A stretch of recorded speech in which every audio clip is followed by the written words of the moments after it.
बंधु माने आजिर एही भिडियोटी बिछा राशि पाए बहुत ही गुरुत्वपूर्ण अछि। आजिर एही भिडियो रे आमे माने जानिबा बिछा राशि पाए 2024 अगस्त मासटी किपरि रहिबो। बिछा राशिर मासिक राशिफल उपरे आलोचना करिबा। बिछा राशिर व्यक्ति विशेष माननको पाई अगस्त मासटी किपरि रहिबो संपूर्ण भावरे आमे सेही विषय रे आलोचना करिबा। बिछा राशिर व्यक्ति विशेष मानकर स्वास्थ्य, शिक्षा, प्रेम, वैवाहिक जीवन, भाग्य, क्यारियर, व्यापार वाणिज्य किपरि रहिबो एही अगस्त 2024 रे से विषय रे विस्तार रूप रे आलोचना करिबा। नवग्रहंकर स्थिति मध्य देखिबा। नवग्रह केउ प्रकारर फल प्रदान करिबारे सक्षम हेबे। शेषरे अशुभत्व प्रदान करुथिबा ग्रहमानक पाई किछि विशेष प्रतिकार विषय रे मध्य जानिबा। सेथिपाई भिडियोटी को स्किप न करी शेष पर्यंत निश्चय देखंतु एवं आपणकर जदि बिछा राशि होइथाय तेबे भिडियोटी को लाइक करी चैनलटी को सब्सक्राइब करी दियंतु एवं कमेंट बॉक्स रे जय श्री जगन्नाथ निश्चय लिखंतु। तेबे आसंतु आरंभ करिबा एही कार्यक्रमटी को जहाकी जन्म राशि एवं चंद्र राशि उपरे आधारित अटे। अगस्त मास आरंभ रे बिछा राशि रे नवग्रहंकर स्थिति विषय सर्वप्रथमे जानिबा। बंधु माने राशि चक्रर अष्टम राशि हेउछि बिछा राशि एवं बिछा राशिर राश्याधिपति हेउछंती मंगल। मंगल आपणकर सप्तम भावरे विराजमान अछंती एवं मंगलଙ୍କ सहित गुरु मध्य आपणकर सप्तम भावरे विराजमान अछंती। आपणकर चतुर्थ भावरे शनि विराजमान अछंती। पंचम भावरे राहु विराजमान अछंती। नवम भावरे सूर्य विराजमान अछंती। दशम भावरे बुध एवं शुक्र विराजमान अछंती एवं आपणकर एकादश भावरे केतु विराजमान अछंती। तेबे सर्वप्रथमे जानिबा आपणकर स्वास्थ्य किपरि रहिबो एही अगस्त 2024 रे। बंधु माने कुंडलीर प्रथम भावटी होइथाय स्वास्थ्यर भाव, आपणकर इम्यूनिटी सिस्टम रो भाव एवं आपणकर प्रथम भावर अधिपति हेउछंती मंगल जे कि आपणकर सप्तम भावरे विराजमान अछंती। बंधु माने मंगल आपणकर सप्तम भावरे 25 अगस्त पर्यंत अछंती। 26 अगस्त को मंगल आपणकर अष्टम भाव को चलन करिवे जहा फलरे 26 अगस्त परे आपणकर स्वास्थ्य रे किछि समस्या देखा देई पारे। बंधु माने गोटे गुरुत्वपूर्ण कथा जानी रखिबा उचित जे जेतेबेले आपणकर राशिर स्वामी आपणकर षष्ठ, अष्टम एवं द्वादश भावरे चलन करिथांती सेतेबेले आपणकर स्वास्थ्य रे समस्या आसीथाए किंबा आपणकर राशिर स्वामीଙ୍କ उपरे जदि कोनोसी पाप ग्रहंकर दृष्टि रही थाए तेबे मध्य आपणकर स्वास्थ्य रे समस्या आसीथाए। तो 26 अगस्त परे आपणकर स्वास्थ्य रे किछि समस्या आसी पारे कारण आपणकर राशिर अधिपति मंगल अष्टम भाव को चलन करिवे जहा फलरे आपणकर किछिटा स्वास्थ्य समस्या देखा देई पारे। आखिरे ज्वलन भली किछि समस्या देखा देई पारे।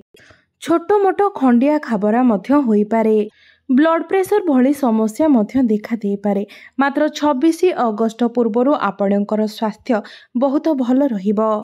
एबे जानिबा आपणकर शिक्षा क्षेत्र किपरि रहिबो एही अगस्त 2024 रे। बंधु माने कुंडलीर पंचम भावटी होइथाय शिक्षार भाव एवं आपणकर पंचम भावर अधिपति हेउछंती देवगुरु बृहस्पति एवं बृहस्पति आपणकर सप्तम भावरे विराजमान अछंती। बंधु माने एठारे गुरुंकर स्थिति तो भल रहिछि मात्र आपणकर पंचम भावरे राहु थिबारु आपणकर पाठ पढ़ारे किछि समस्या सृष्टि हेउछि। तेबे बंधु माने एहा केवल एही मास ही नुहे संपूर्ण 1 वर्ष पर्यंत एही समस्यार आपण सम्मुखीन हेबे कारण एबे राहुंकर कोनोसी राशि परिवर्तन हेबार नाही। संपूर्ण वर्षे पर्यंत राहु आपणकर पंचम भावरे ही रहिबे एवं आपणकर शिक्षा क्षेत्र रे समस्या मध्य उत्पन्न करिवे। राहु हेउछंती भ्रमित ग्रह जहा फलरे से आपणकर मन को अस्थिर कराइबे, आपणक मन को विचलित कराइबे, आपणकर पाठ पढ़ारे मन न लागि पारे।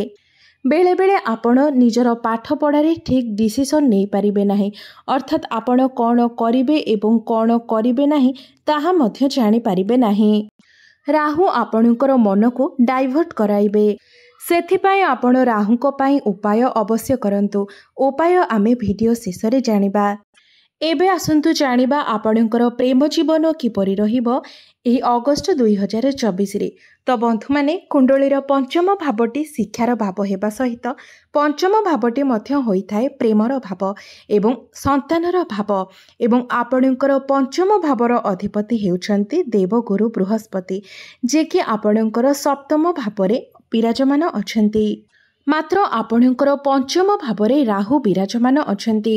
ରାହୁ ଆପଣଙ୍କର ପଞ୍ଚମ ଭାବରେ ରହି ଆପଣଙ୍କର ପାଠପଢ଼ାର ସ୍ଥିତିକୁ ତ ଖରାପ କରୁଛନ୍ତି, ଆପଣଙ୍କର ପ୍ରେମ ଜୀବନକୁ ମଧ୍ୟ ଖରାପ କରୁଛନ୍ତି।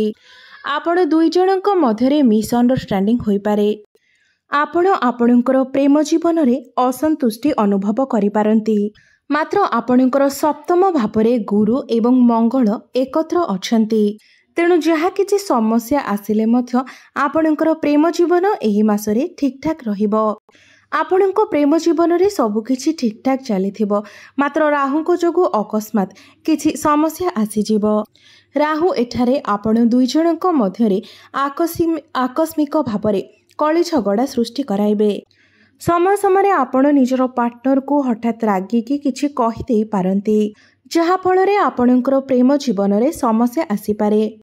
ତେବେ ଏହିସବୁ ଘଟଣା ରାହୁଙ୍କ ଯୋଗୁଁ ହୋଇପାରେ। ସେଥିପାଇଁ ଆପଣ ରାହୁଙ୍କର ଉପାୟ ଅବଶ୍ୟ କରନ୍ତୁ ଏବଂ ଏହି ଉପାୟଗୁଡ଼ିକ ଆମେ ଭିଡ଼ିଓ ଶେଷରେ ଜାଣିବା। ଏବେ ଜାଣିବା ଆପଣଙ୍କର ବୈବାହିକ ଜୀବନ କିପରି ରହିବ ଏହି ଅଗଷ୍ଟ 2024ରେ। ତ ବନ୍ଧୁମାନେ, କୁଣ୍ଡଳୀର ସପ୍ତମ ଭାବଟି ହୋଇଥାଏ ଆପଣଙ୍କର ବୈବାହିକ ଜୀବନର ଭାବ, ଆପଣଙ୍କର ଜୀବନ ସାଥୀର ଭାବ ଏବଂ ଆପଣଙ୍କର ସପ୍ତମ ଭାବର ଅଧିପତି ହେଉଛନ୍ତି ଶୁକ୍ରଦେବ ଏବଂ ଶୁକ୍ର ଆପଣଙ୍କର ଦଶମ ଭାବରେ ବିରାଜମାନ ଅଛନ୍ତି। ଏବଂ ଆପଣଙ୍କର ସପ୍ତମ ଭାବରେ ବୈବାହିକ ଜୀବନର କାରକ ଗ୍ରହ ଦେବଗୁରୁ ବୃହସ୍ପତି ମଧ୍ୟ ବିରାଜମାନ ଅଛନ୍ତି ଏବଂ ଗୁରୁଙ୍କ ସହିତ ମଙ୍ଗଳ ମଧ୍ୟ ବିରାଜମାନ ଅଛନ୍ତି। ଏହି ମାସରେ ଆପଣଙ୍କର ବୈବାହିକ ଜୀବନ ସର୍ବୋତ୍ତମ ରହିବ। ଆପଣଙ୍କର ବୈବାହିକ ଜୀବନରେ ଖୁସି ଆସିବ। ଆପଣ ଦୁଇ ଜଣଙ୍କ ମଧ୍ୟରେ ମଧୁର ସମ୍ପର୍କ ସ୍ଥାପନ ହେବ। ତାଳମେଳ ଭଲ ରହିବ।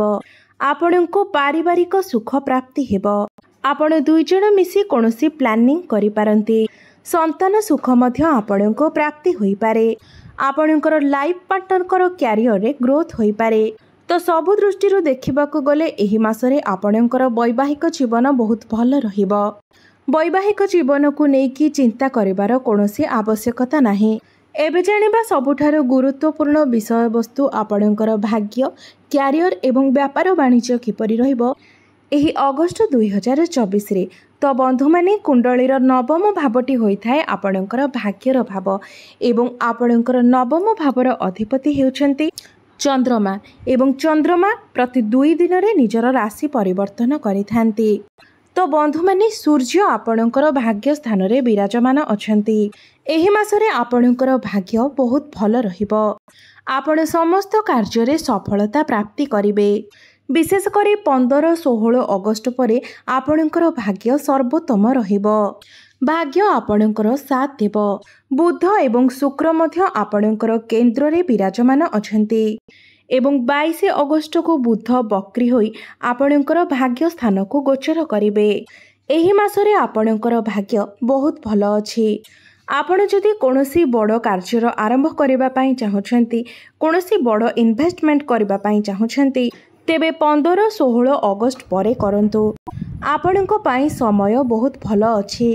15-16 ଅଗଷ୍ଟ ପରେ ଆପଣଙ୍କ ଗୃହରେ କୌଣସି ଶୁଭ ମାଙ୍ଗଳିକ କାର୍ଯ୍ୟର ଆୟୋଜନ ହୋଇପାରେ।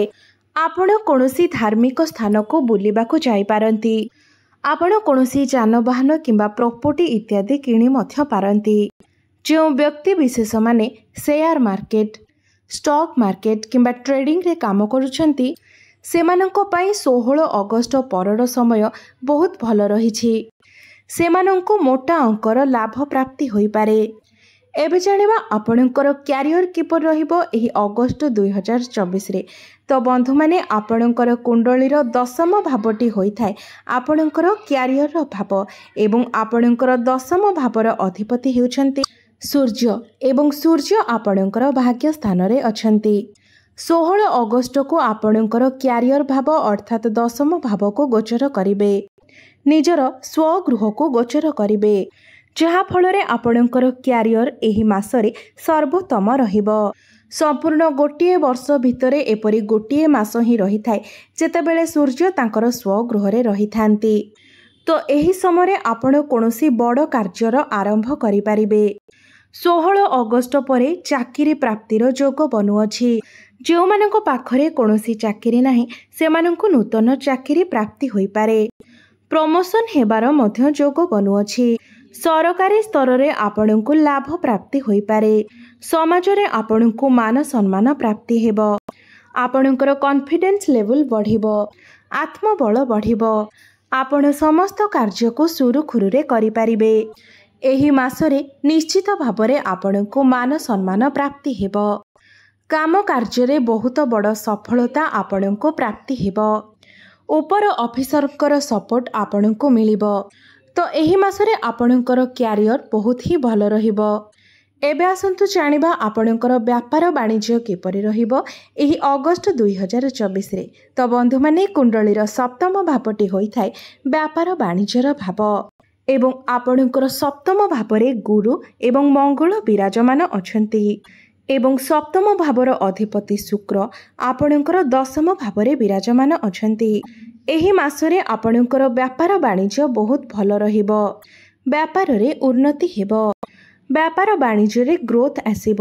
ଚାରିଦିଗରୁ ଆପଣଙ୍କୁ ଲାଭ ପ୍ରାପ୍ତି ହେବ, କାରଣ ଶୁକ୍ର ଆପଣଙ୍କର ଦଶମ ଭାବରେ ବିରାଜମାନ ଅଛନ୍ତି। ଆପଣଙ୍କର ଡେଲି ଇନକମ୍ରେ ବୃଦ୍ଧି ହେବ। ଫାଇନାନ୍ସିଆଲ ଗ୍ରୋଥ ହେବ। ରୋଜଗାରରେ ବୃଦ୍ଧି ଆସିବ। ଆପଣ କୌଣସି ନୂତନ ବ୍ୟାପାରର ମଧ୍ୟ ଆରମ୍ଭ କରିପାରନ୍ତି। ତ ସବୁ ଦୃଷ୍ଟିରୁ ଦେଖିବାକୁ ଗଲେ ଏହି ମାସଟିରେ ଆପଣଙ୍କର ବ୍ୟାପାର ବାଣିଜ୍ୟର ସ୍ଥିତି ମଧ୍ୟ ବହୁତ ଭଲ ରହିବ। ଏବେ ଆସନ୍ତୁ ଜାଣିନେବା କିଛି ଉପାୟ ବିଷୟରେ, ଯେଉଁ ଉପାୟଗୁଡ଼ିକ କରିବା ଦ୍ୱାରା ଏହି ମାସରେ ଆସୁଥିବା ଅଶୁଭତ୍ୱ ଗୁଡ଼ିକର ଖଣ୍ଡନ ହୋଇପାରିବ ଏବଂ ଗ୍ରହମାନଙ୍କର ଅଶୁଭ ପ୍ରଭାବର ପ୍ରତିକାର ହୋଇପାରିବ। ଆପଣ ପ୍ରତ୍ୟେକ ଦିନ ପକ୍ଷୀମାନଙ୍କୁ ଦାନା ପାଣି ଖାଇବାକୁ ଦିଅନ୍ତୁ। ଶୁଭ ଫଳ ପ୍ରାପ୍ତି ହେବ ଏବଂ ରାହୁଙ୍କର ସୁପ୍ରଭାବ ମଧ୍ୟ ଆପଣଙ୍କୁ ପ୍ରାପ୍ତି ହେବ। ପ୍ରତ୍ୟେକ ଦିନ ଆପଣ ହନୁମାନ ଚାଳିଶାର ପାଠ କରନ୍ତୁ ଏବଂ ମଙ୍ଗଳଙ୍କର ବୀଜ ମନ୍ତ୍ରର ଜପ କରନ୍ତୁ। ଓମ୍ କ୍ରାಂ କ୍ରିಂ କ୍ରୌಂ ସଃ ଭୌମାୟ ନମଃ। ଏହି ମନ୍ତ୍ରକୁ ଆପଣ ପ୍ରତ୍ୟେକ ଦିନ 108 ଥର ଜପ କରନ୍ତୁ। ଆପଣଙ୍କୁ ଶୁଭ ଫଳ ପ୍ରାପ୍ତି ହେବ ଏବଂ ଆପଣଙ୍କ ଭାଗ୍ୟରେ ମଧ୍ୟ ପରିବର୍ତ୍ତନ ଆସିବ।